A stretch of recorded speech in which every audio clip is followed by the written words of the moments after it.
Buckle up because Formula One is at a massive turning point. The FIA is officially applying refinements to the rules ahead of the Miami Grand Prix, but don't call it a total overhaul just yet. F1 CEO Stefano Domenicali is calling this a lesson learned, signaling that the next cycle of regulations will likely shift away from the overly complex patchwork of the past.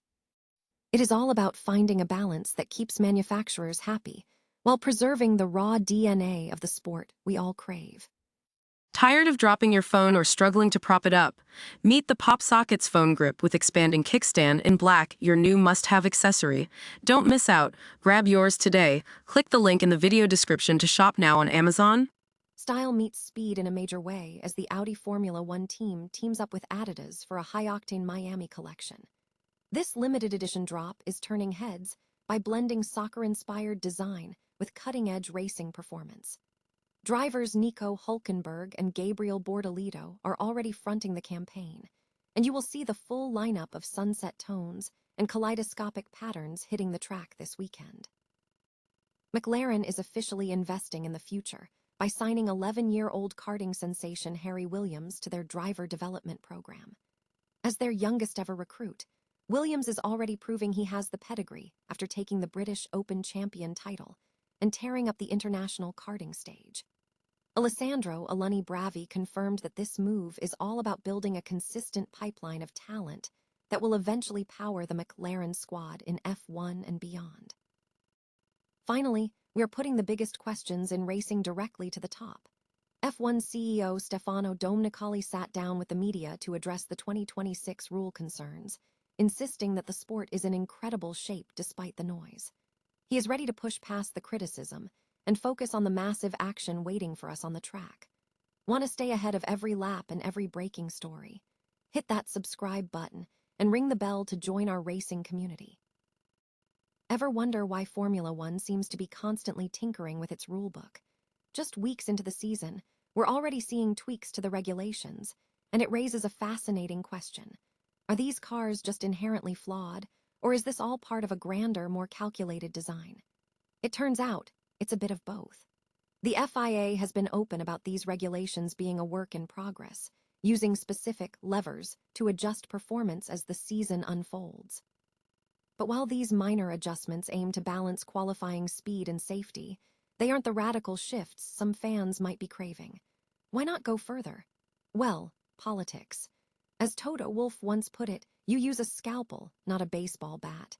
The teams have invested millions, and the FIA is rightfully cautious about making knee-jerk reactions that could tear up the competitive order. To really get why we're in this spot, we have to look back at the industry landscape from 5 years ago. At the time, the automotive world was sprinting toward total electrification. F1, needing to keep manufacturers like Audi and Honda on the grid, played the game and built a rulebook that mirrored those trends. The result?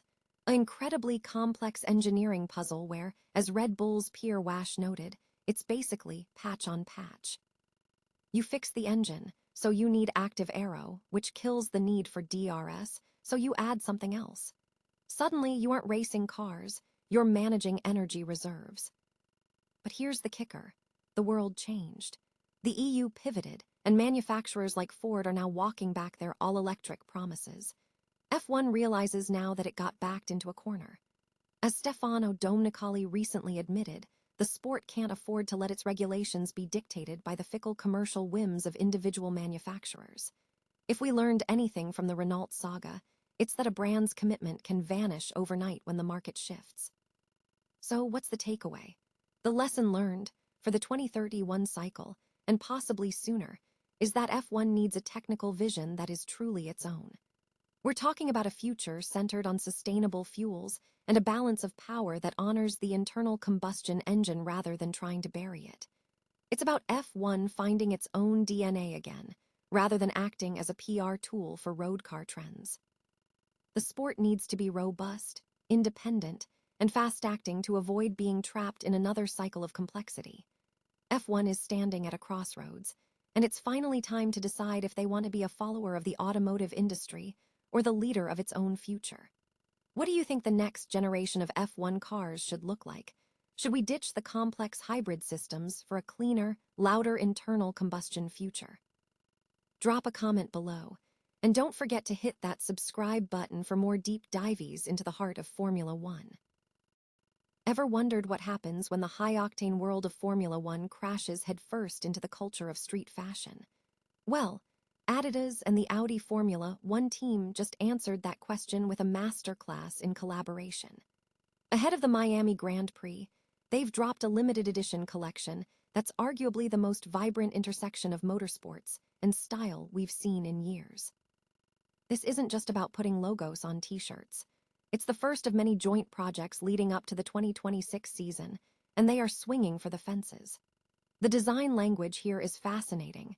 It's actually pulling inspiration from the 2006 FIFA World Cup Teamgeist design, utilizing those iconic curved panels to create an optical effect that feels surprisingly modern.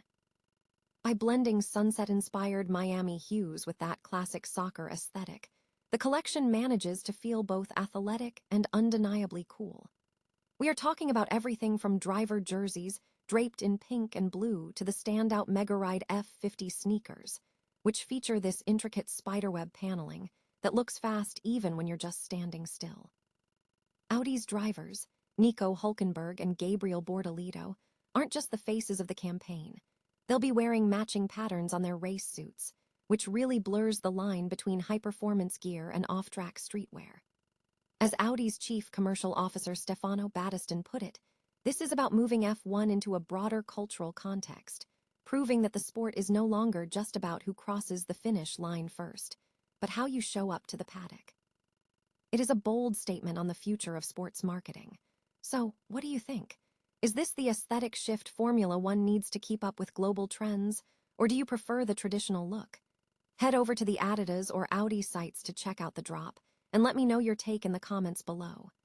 If you enjoyed this breakdown, hit that subscribe button for more deep dives into the gear driving the culture of speed. Think about where you were at 11 years old, probably dreaming about video games or struggling through middle school, right? Well, Harry Williams is living a different reality. McLaren has just shaken up the racing world by signing the 11-year-old karting sensation to their prestigious driver development program, making him the youngest recruit in their history. This isn't just a PR stunt. It's a bold statement about how early the hunt for the next Formula One superstar truly begins. Hailing from Cheshire, Harry's trajectory has been nothing short of meteoric. Since kicking off his career in the Super 1 Series back in 2021, he's evolved from a local talent into a force to be reckoned with on the international stage. By 2025, he wasn't just competing, he was dominating, clinching the British Open Championship and proving his mettle in the high-stakes Italian Waterswift Series. Now, as he makes the leap into the junior categories, he's already measuring his pace against the best young drivers in the world. But why would a top-tier F1 team like McLaren commit to someone so young? Alessandro Alunni Bravi, who leads the program, puts it down to building a consistent pipeline. McLaren isn't just looking for drivers for next season. They are playing the long game, aiming to fill seats in F1, IndyCar, and the World Endurance Championship years down the line. By grabbing Harry now, they get a front-row seat to his development, nurturing his skills long before he even touches a single-seater car. Harry himself sounds grounded, clearly aware of the gravity of the opportunity. Joining a roster that includes talents like Pato O'Ward and Ella Lloyd, he's stepping into a system designed to manufacture excellence. It's a massive amount of pressure for an 11-year-old, but in the brutal world of professional motorsport, the fast lane starts earlier than ever. What do you think? Is it too much pressure to sign kids this young, or is this simply the new reality of modern racing? Let us know in the comments below, and don't forget to hit subscribe to keep up with the next generation of speed. Sometimes, the path to the podium starts before you can even get your driver's license. Is Formula One actually in trouble, or are we just overthinking the details? We've spent months dissecting the upcoming 2026 rule changes, hearing grumbles from drivers, concerns from teams, and confusion from the stands. But this week, we took those questions straight to the top, sitting down with F1 CEO Stefano Domenicali at Biggin Hill to see if he's as optimistic as he claims to be. When asked point-blank about the criticisms, Domenicali didn't mince words. His stance: Formula One has no problems. In fact, he argues the sport is in the best shape of its life. While the media and technical analysts get bogged down in the how and why of the 2026 regulations, Domenicali believes we're missing the forest for the trees. He argues that most fans don't care about the granular engineering debates, they care about the show.